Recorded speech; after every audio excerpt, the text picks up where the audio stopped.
Horreur, calomnie, qui n'a que seul but de salir sans aucune espèce de réalité. Nicolas Sarkozy n'aura pas tardé à balayer les nouvelles révélations de l'affaire Bettencourt.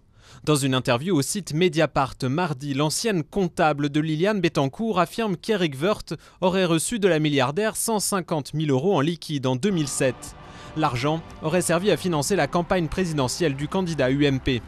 Entendue par la police lundi, la comptable travaillait directement pour Madame Bettencourt jusqu'à son licenciement en 2008. Donc elle a sorti 50 000 € en espèces qu'elle a remis à Madame Bettencourt, qu'il a remis à Monsieur Mestre, qu'il a ensuite de ça remis à Monsieur Woerth au cours d'un dîner. C'est en tout cas ce qu'il a déclaré à ma cliente. Des sommes bien supérieures aux 7 500 € autorisés par la loi dans le cadre du financement des partis politiques et des versements qui dureraient depuis des années. Parmi tous les bénéficiaires, la comptable désigne Édouard Balladur pour sa campagne présidentielle de 1995 et l'ancien maire de Neuilly, ancien président de l'UMP, Nicolas Sarkozy. Elle cite aussi pendant la période, une très longue période qui va de 1983 à 2002, aussi des versements pour Nicolas Sarkozy qui, dit-elle, était un habitué, qui venait fréquemment déjeuner au domicile de Madame Bettencourt. Des allégations totalement fausses selon l'Élysée et Éric Woerth, le ministre du Travail exclu de démissionner.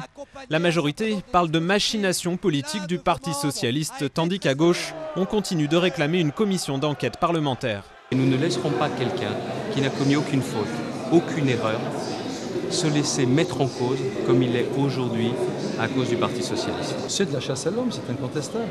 C'est tout à fait malhonnête. Si ce n'est pas vrai, la meilleure manière pour le pouvoir de se dédouaner de tout soupçon, c'est d'accepter une commission d'enquête parlementaire indépendante. Mais même dans la majorité, ils sont nombreux à demander à Nicolas Sarkozy de prendre la parole.